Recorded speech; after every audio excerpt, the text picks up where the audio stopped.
మన శరీరములకు వ్యాధి గాని దోషము గాని సోకినప్పుడు మన భుజాలు మన శరీరమును త్యాగము చేయుటలేదు. సోదరులకు సోదరుడు భుజమవుతాడు. నీవు సోదరుని నుండి విడిపోయి వాని ఒక భుజమును ఖండించినావు. పరాజయమే ఎదురైతే ఆ పరాజయమునకు కారణం నీవే. లేదు, నేను వారి పరాజయం కోరడం లేదు. వారి విజయం గురించి చెప్పడానికి వచ్చాను. నేను వారి సమక్షంలో మంచి బుద్ధిని, సన్మార్గమును, శ్రీరాముని నుండి సంధి ప్రస్తావనను వివరించడానికి వచ్చాను. నేనిప్పుడు ఆ విషయమును తమకు విన్నవించబోతున్నాను. అగ్రజ, లంకా రాజ్యమును శ్రీరాముడి నాకు ప్రసాదించినను ఆ రాజ్యం నాకు అక్కర్లేదు. ఆ రాజ్యమును నేను మీకే సమర్పిస్తాను. అయితే తమరు ఈ సమరమును నివారించండి. ఎందుకంటే దీనివల్ల రాక్షస జాతి యావత్తు నశించిపోతుంది. అందుకు కారణం రావణుని దురాచారమే అవుతుంది. తమరు కూడా ఈ దురాచారమును అంగీకరించరు కదా సోదరా? చెప్పండి. అవును, నేను దానిని అంగీకరించను. అయితే మా పక్షములకు వచ్చేయండి. దుష్కర్ముడు, దురాచారుడు తమ బంధువైనా సరే శిక్షించడం అధర్మం కాదు. ఒకవేళ ఇప్పుడు తమరు వారిని వదిలేస్తే ప్రయోజనం ఉంది. అతని స్వయంగా సరైన మార్గంలోకి వస్తాడు. సోదరా, ఈ సమయాన ఇదే తమ ధర్మం.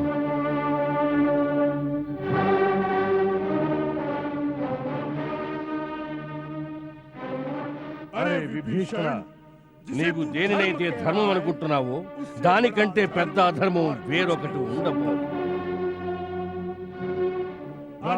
తరములు నిన్ను ఎంతో గొప్ప ధర్మాత్ముడిగా, రామభక్తునిగా గౌరవించవచ్చు. కానీ నీ దేశమునకు, నీ జాతికి, నీ ఇంటికి విశ్వాసఘాతకము చేసినందుకు ఎన్నడూ నిన్ను సగౌరవ దృష్టితో చూడడం జరగదు. అర్థమైందా? కొన్ని ధర్మాలు నేర్చుకోవలసినది. అగ్రజుని కొరకు భరతుని త్యాగమును వినే ఉంటావు. సోదరుని కొరకు లక్ష్మణుని సేవలు, అంకిత భావమును చూసి ఉంటే నీవు నీ చరిత్రకు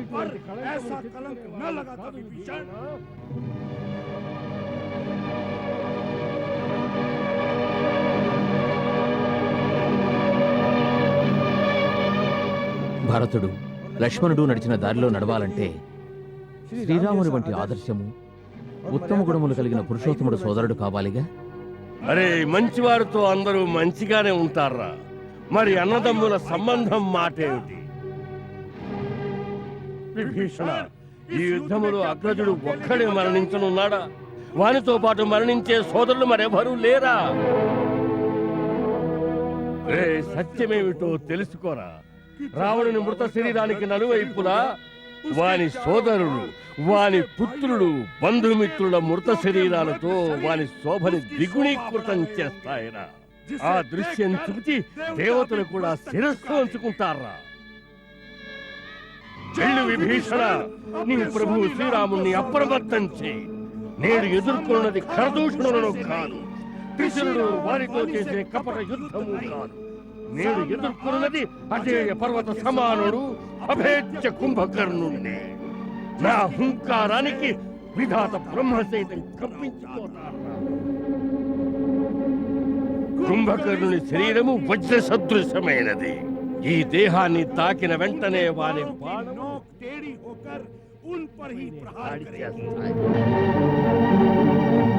శూలం, ఖడ్గం, గద, బల్యములు ముక్కలు ముక్కలై రాలి పడిపోతాయి. అతడు అసురుల నాశనమును సంకల్పించినాడు. కానీ నేడి కుంభకర్ణుడు కూడా రాముని శిరస్సును బంతివలె తన్నుకుంటూ తన లంకేశ్వరుని పాదముల చెంతకు తీసుకువెళ్తానని ప్రతిజ్ఞ చేసి వచ్చినాడు.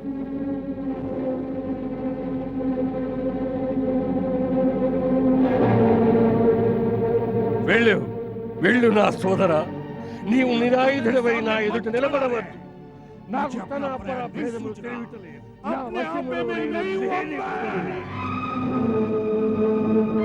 ఇప్పుడు మృత్యువు నా శిరస్సుపై తాండవం చేయుచున్నది. చంపడమో చావడమో తప్ప ఇంకేమీ తెలియటలేదు. వెళ్ళి నీ స్వామి పక్షాన నీవు యుద్ధం చేయి. నా రాజు కోసం, నా అగ్రజుని కోసం నేను యుద్ధం చేస్తాను. ఈ సమయంలో ఇదే మన కర్తవ్యము, ఇదే మన కర్తవ్యం. వెళ్ళు వెళ్ళు నా సోదరా, నా మిత్రుడా, నా శత్రువా, వెళ్ళు వెళ్ళు వెళ్ళు వెళ్ళు విభీషణ, వెళ్ళు.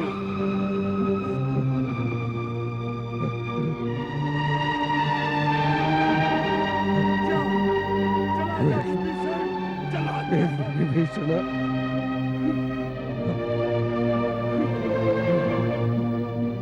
విభీషణ, నా ప్రియ సోదర, ఒకవేళ మా అందరి మరణము నిర్ధారితమైతే విశ్వావసు వంశ నాశనానంతరము మా అందరి కర్మకాండలు శాస్త్రోక్తముగా నిర్వర్తించి నీ కర్తవ్యపాలన కాదు. చివరకు నేను ఒక్కడివే మిగులుతాం.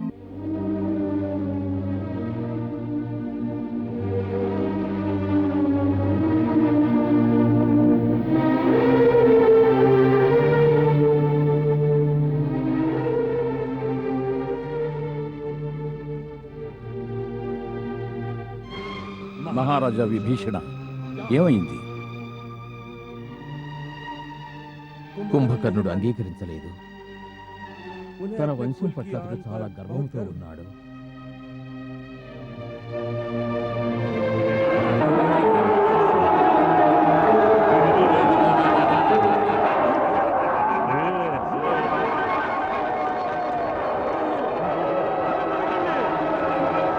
భయపడకండి, పారిపోకండి. ఆగండి, భయపడకండి, పారిపోకండి.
ఎవడవు నీవు? సుగ్రీవుడివా, లేక వాని పుత్రుడివా? ఈ ముగ్గురులో ఎవడవు నీవు? నా చేతిలో మరణించుటకు ముందే నీ పేరు, నీ తండ్రి పేరు అహంకారంతో ఉన్నతమైన నీ శిరస్సు సిగ్గుతో వంగిపోతుంది. నీ అగ్రజుడు మహారాజైన రావణుని, మహాపరాక్రమవంతుడైన వాలి, నేను ఆ మహాబలుడు వాలి పుత్రుడను, అంగదుడను. ఆ అంగదుడివా? నీ తండ్రిని హతమార్చిన వాని వద్ద సేవకునిగా నీ తండ్రి పేరుని నీవు చాలా బాగా ఉద్ధరించినావు. నీవు జీవించి ఉన్నంత వరకు ప్రపంచం నిన్ను నిందిస్తూనే ఉంది. నేడు నిన్ను వధించి ఆ నింద నుండి విముక్తుడి చేస్తాను.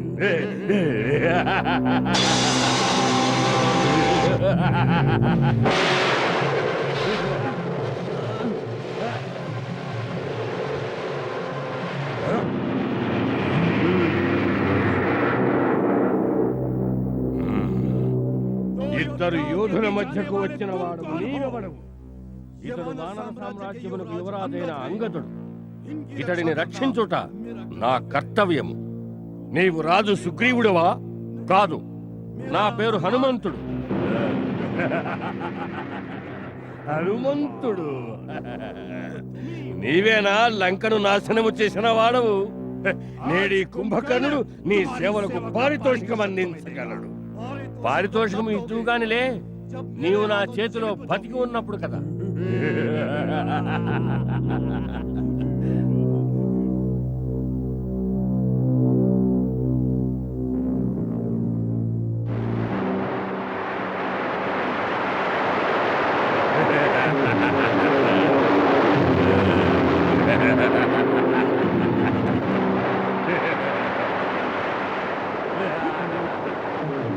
కుంభకర్ణ, నేడి పర్వతము కింద నీవు సమాధి కాగలవు. నేను నీకు అందులకు అవకాశం ఇస్తున్నాను. నీ మనోభీష్యమును సిద్ధింపజేసుకో హనుమా. నేను నీకు మాట ఇచ్చుతున్నాను. నేను గాని ఆ శిలాఘాతమునకు కించిత్ విచలితుడనైనను ఓటమిని అంగీకరించి నగరమునకు తిరిగి వెళ్ళిపోతాను. రాను. విసురు విసురు, నీ పూర్తి శక్తిని ఉపయోగించి విసురు విసురు.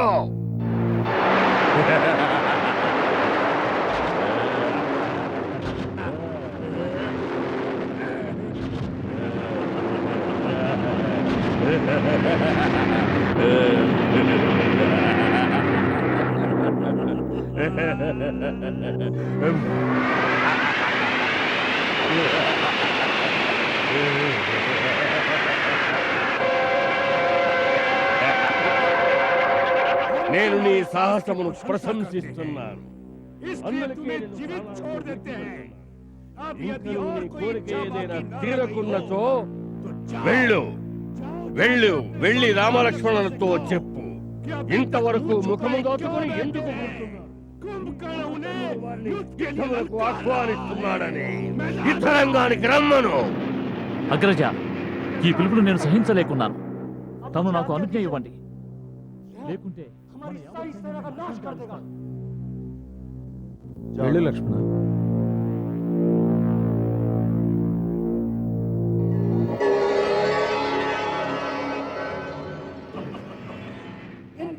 నీ ప్రతాపం చూపించుటే కాదు, ఈ లక్ష్మణుని ఎదుర్కో.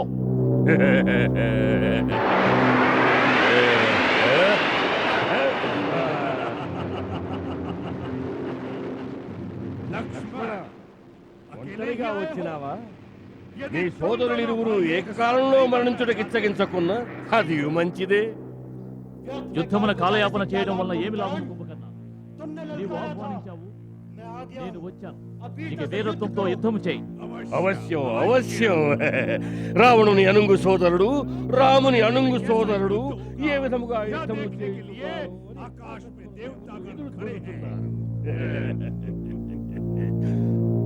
లక్ష్మణ, నా సోదరి శూర్పణఖ నిరపరాధి. నీవు ఏ చేతులతో ఆమె నాటికను ఆ చేతులను నేను ఖండించి భూమిపై విసిరివేస్తాను. అప్పుడే నా మనసుకి శాంతి లభిస్తుంది.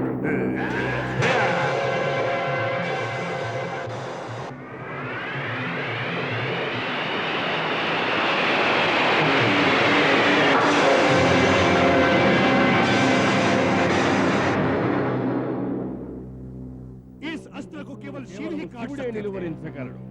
నేడు నీవు నిలువరించినావు, మేము నిన్ను ప్రశంసిస్తున్నాం. కానీ ఇప్పుడు ఈ అస్త్రమును నీవు నిలువరించలేవు.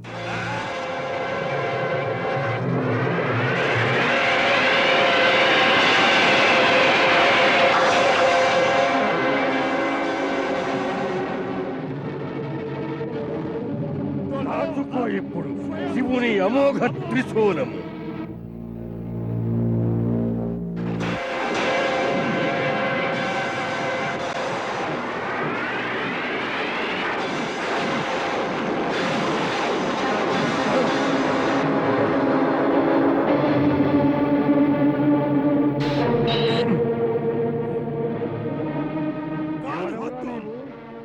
నేను వానరరాజు సుగ్రీవుణ్ణి, నీ పాలిట యముణ్ణి. చాలా మంచిది, నీవు నా చేతికి చెక్కినావు.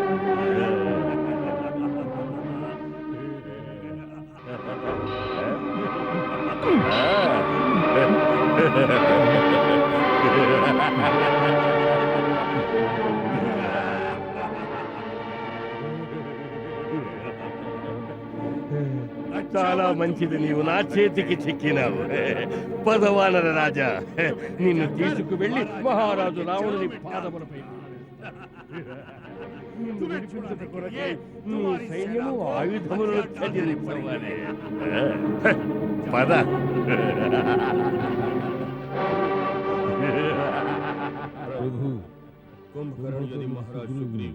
లంకకు తీసుకువెళ్ళిపోతే సమస్త వానర సైన్యము తమ రాజులకు నిర్వీర్యమైపోతుంది.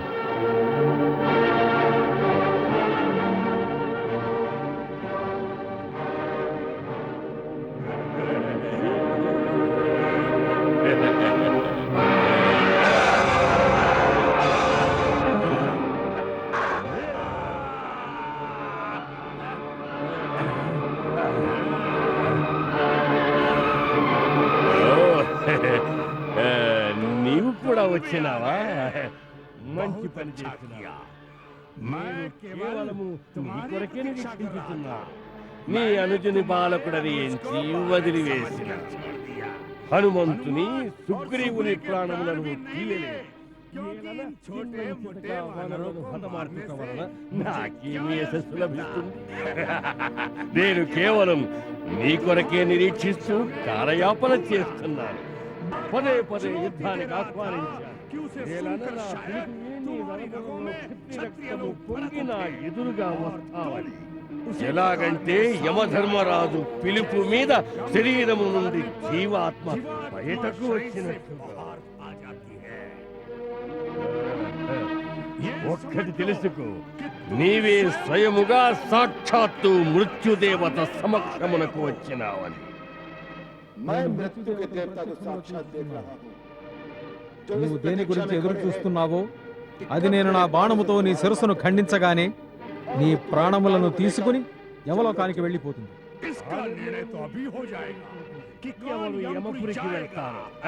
ఆ నిర్ణయము ఎప్పుడో జరిగిపోయినది. ఎప్పుడైతే నీవు విభీషణుని సలహాను తిరస్కరించి నా శరణు వేడుటకు అంగీకరించలేదో చేసుకున్నాను నీ పాప ఫలము ఇంకను మిగిలి ఉన్నదని. ఆ కారణముగానే నీవు ముక్తి ద్వారమునకు వచ్చినా కూడా మృత్యు ద్వారం వైపు మరలినావు. అయితే కాసుకో.